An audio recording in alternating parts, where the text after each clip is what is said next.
L'arbre et la forêt ont dans beaucoup de sociétés locales et de tout temps joué un rôle important dans les modes de vie des populations. Ces dernières ont ainsi participé à modeler des écosystèmes forestiers particuliers.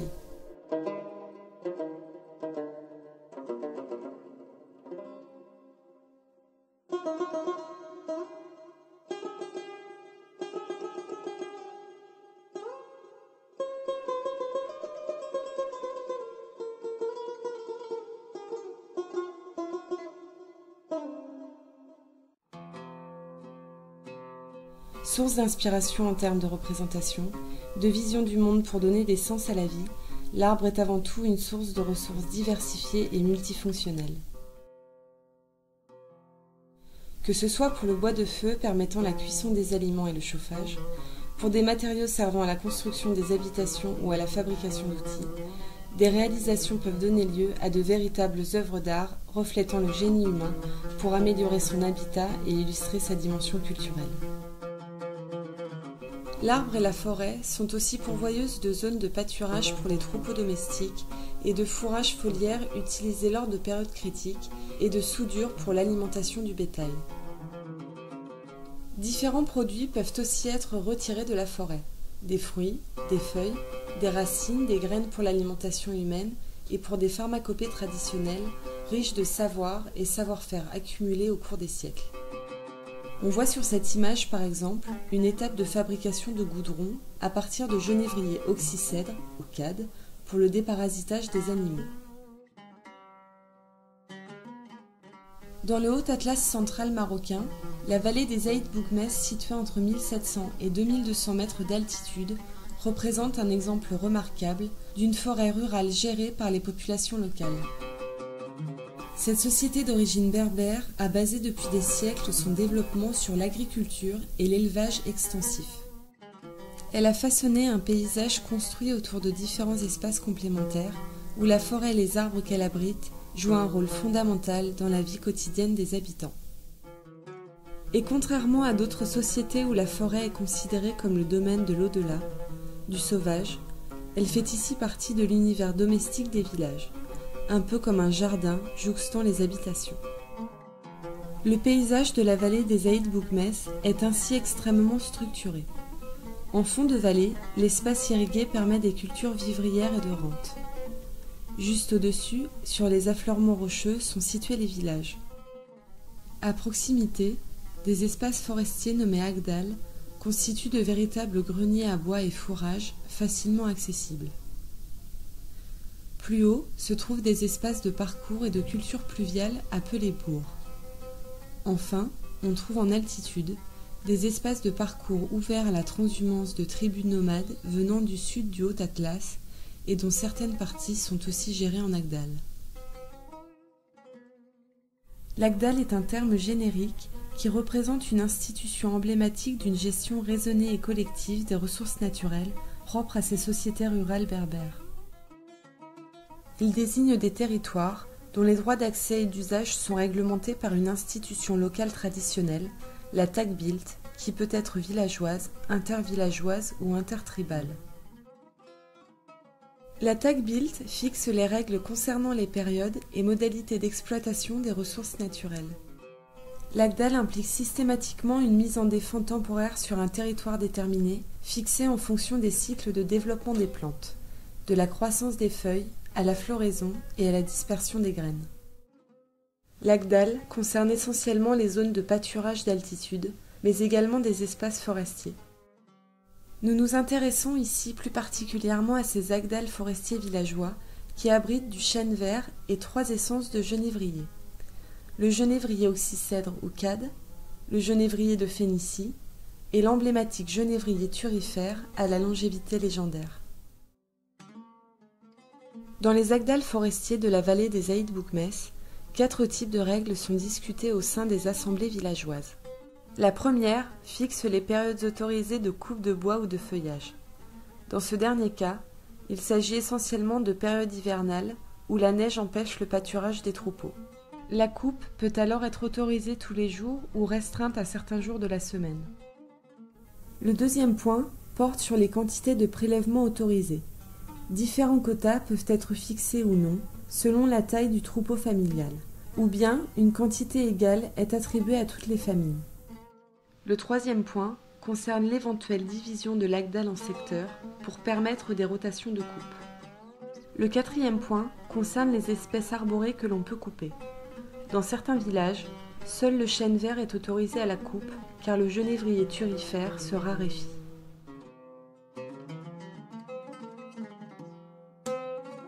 Mohamed Lassoumi Benlage, éleveur et berger qui vit au cœur de la forêt tout près d'un Agdal forestier, nous explique la vision locale de la gestion de la forêt. لو كلشي دا سيتي الودال سي الله 15 مارس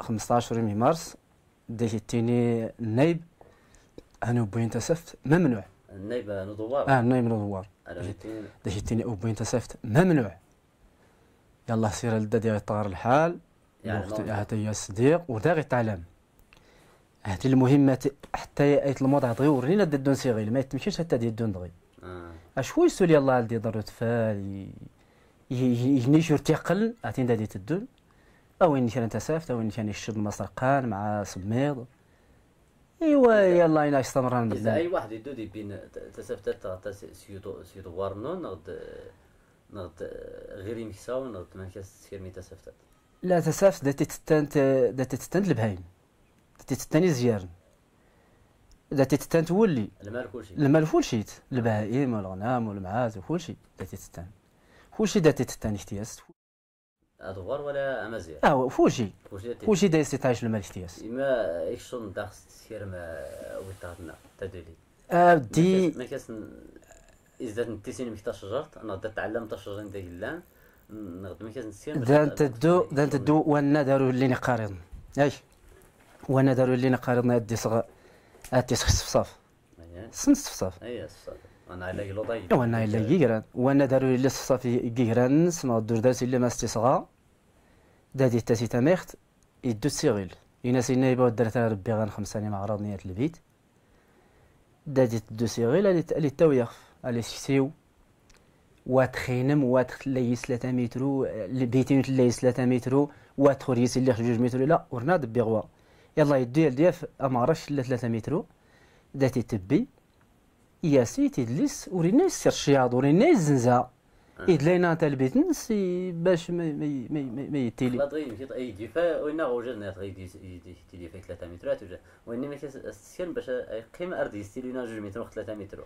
او تبين داش طحنا انت سافتا لا ما يمكنش يتبع وانا على وقتنا ما كاين 60 ما ماشي 60 60 او دالات خلان دغي او دال اخي تيلين حاتين تحطف في الغابه تحطف في السلو وداتي تبي تحتي البهم تتفاوت تتشني زيارنا شوي تحتفظ او دال دغي ورنا دي سنبي سيوات لا 50 سنتيم نتفل الفكره طبعا انه وانا غينمن انت ورا سكرت انت راجع مع راض سنت شي مكساول ولا يتدور واش السنت ما يمكنش ادي الدوش هذاك يضيع انا ومع غراضه تيبي لازم يزرين الفكره هنا لازم تشرح زرينا خدي مزهوره اش هو حتى داني استشفار كلا البهم تدغي اذا تلينا ويدا غي قومان يميل الجامع ستين هو المهم دان الزريته ياس لوقتنا يتليش 15 مارس تخيلني دا ستينا اهياوي تسفت او تتبين ممنوع الشد ممنوع لا يكشد لا تسفت لا اش هو مع 15 مارس دغي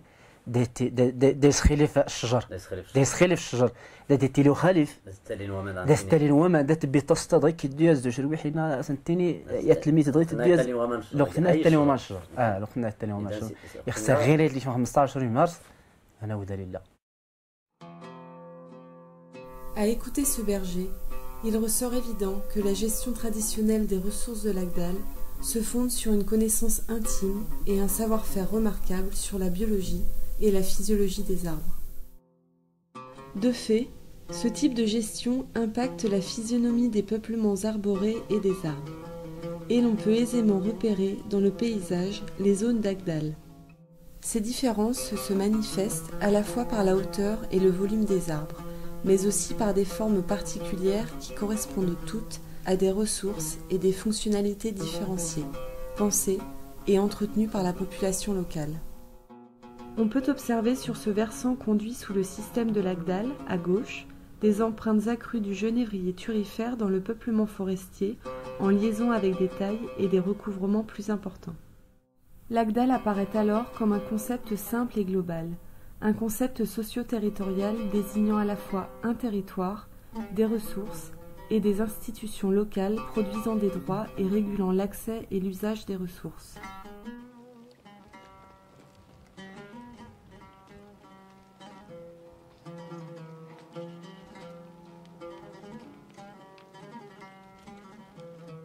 Le pâturage des chèvres dans les arbres illustre la dimension pastorale de la forêt.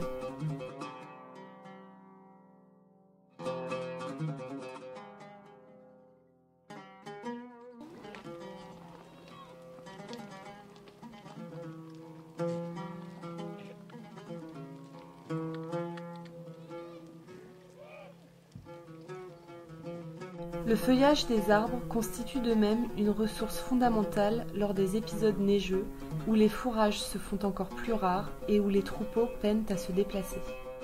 Ce besoin en fourrage foliaire pour les périodes critiques explique la présence de zones forestières aux abords immédiats des villages, lesquelles constituent de véritables greniers à ciel ouvert aisément accessibles.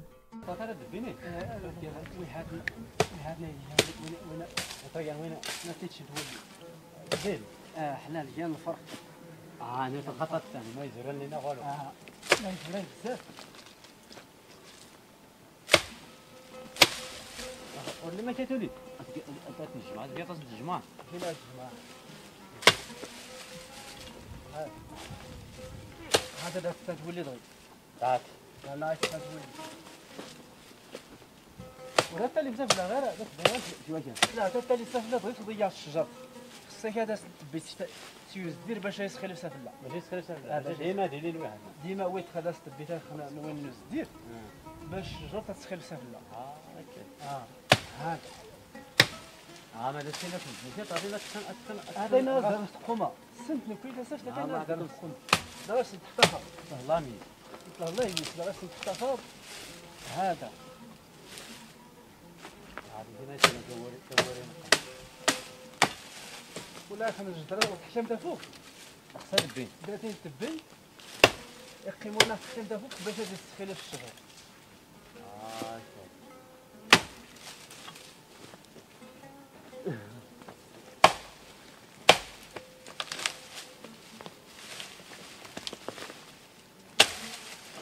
هكا تبارك الله سير بك سير بك سكرنا موريون كات تكتب غير واضح سكرنا كات ها نوضو اوكي اكثر في واضح هاي هاتا اترفع مشى مشينا اذا تمام طلع خاتي تسير صار يمكننا مشى كات استبون كده الناس مربوس يتخات اكيد تستشم وين دفن تاعتو اللوت في الدفن تاعتو ما غرف بعد هذه فين غرف ثلاثه ما قال شو لنا فاضي دي هانسي لا دير خفيف واش كورس بغي ولا لا لا في ايدين اتبع هو اثنين هذا غير وانا هذا هذا وانا وين لا ايدين هذا غير ايدين Le fourrage foliaire ainsi récolté sera distribué en complément aux troupeaux de la bergerie ou alimentera certains animaux sédentaires. L'arbre est aussi pourvoyeur de bois d'œuvre de plus grosses sections pour la confection des toits des maisons. Il est préparé et façonné dans ce but.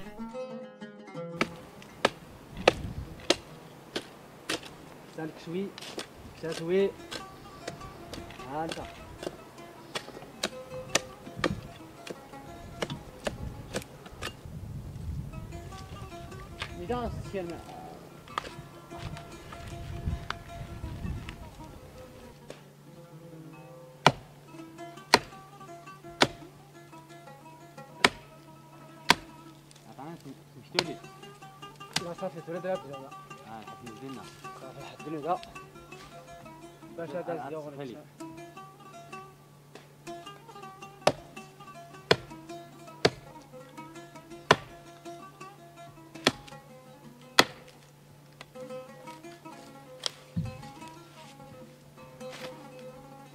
صافي انا اذا سريت الكتاب بيضاء ما تنتيني فين اعطيك كم ويه انا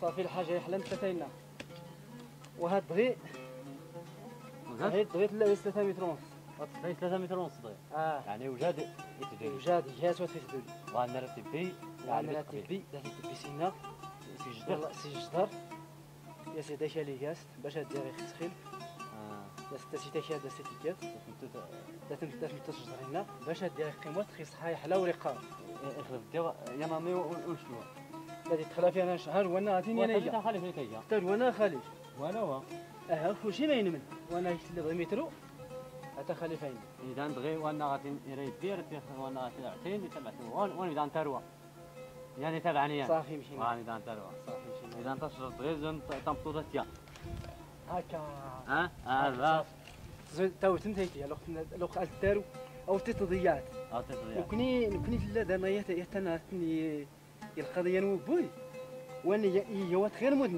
غير مدنتي البلاصه ودرت اللي هو خليفه ورنتي نبي وليت تمشي انت تبيت وهذا داري لا الدماغ انا مثلا او سوك تبيت نهائيا اي ياسر واش كنت تبيت سينا غادي محاوض غير اذا خصوني في ارض الصفغه اخر دار لا هو تبيت غير بيوا وريلي خصوا وضو ياسر. Mohamed Lassoumi Ben Lage utilise ici le terme tigmi, qui en langue berbère désigne le foyer familial, mais aussi le fait de protéger et d'éduquer un enfant. Ces pratiques et manières d'utiliser la hache pour couper et élaguer les arbres sont d'une grande précision et d'une technicité évidente. Son intervention se projette dans le futur sur la forme du produit escompté. Dans quelques années, ce sera lui-même ou bien quelqu'un d'autre de la communauté qui prélèvera et utilisera la ressource ligneuse ainsi façonnée.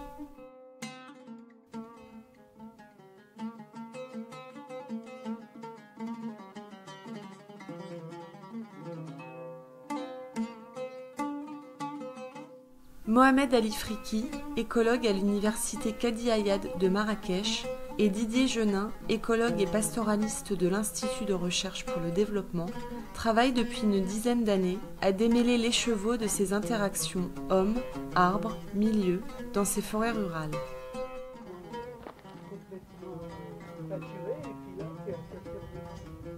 La forme de l'arbre donne des indications précieuses sur ses fonctions et les usages qui y sont associés. Elle indique aussi le type de gestion du peuplement dans lequel il se trouve.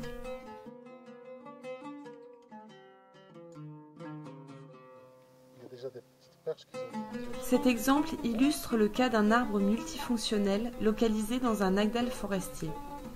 Il est voué à la fois à la production fourragère et à la production de bois d'œuvre. On a des perches qui commencent à venir. Ceux-là, ils sont en train d'être façonnés pour qu'ils soient grossis. Et on en trouve aussi là-bas, tout au long. L'asymétrie constatée traduit une exploitation différée d'une partie de l'arbre. Sur la droite, on peut observer les traces d'une forte collecte récente de fourrage foliaire associée à des coupes et des façonnages de perches.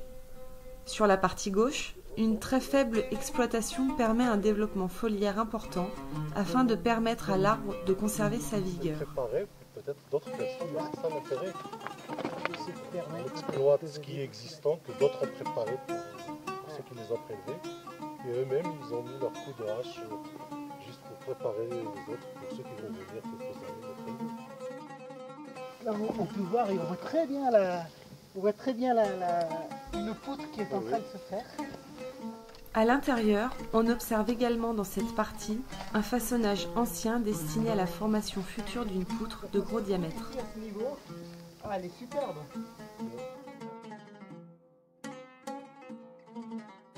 Donc on est vraiment là dans un autre cas de figure, Oui. l'arbre fourrager typique, hein.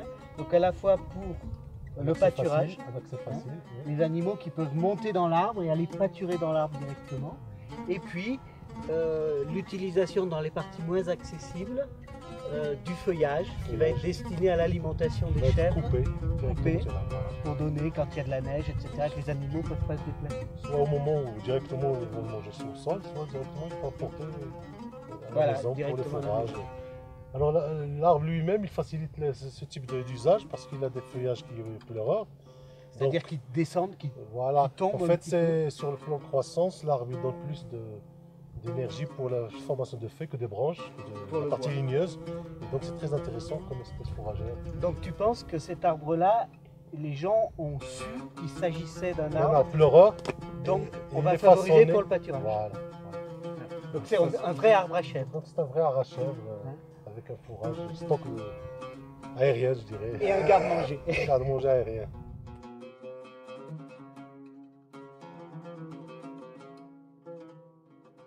Ici, donc, c'est un arbre qui est très utilisé surtout pour le fourrage, et on dirait même très utilisé, à voir donc la partie droite de l'arbre. Et aux extrémités, on voit des touffes de bourgeonnement qui sont dus très souvent soit à un traumatisme lié donc, à des coupes répétées, soit des fois des piqûres d'insectes sur des bourgeons jeunes. Et ça finit par produire tout un amas désorganisé de bourgeonnement. Et ça donne des petits chatons qui sont très recherchés d'ailleurs pour le fourrage, que les bergers montent, ils vont les élaguer, ça continue à les produire. Alors c'est un beau signe aussi, c'est sur la faiblesse de l'arbre. Là donc on a un arbre qui est très faible sur la partie droite, et vu l'enracinement, il n'est pas très bien enraciné encore. Donc c'est un arbre maintenant qui est dirigé surtout pour le fourrage et de temps à autre pour le bois.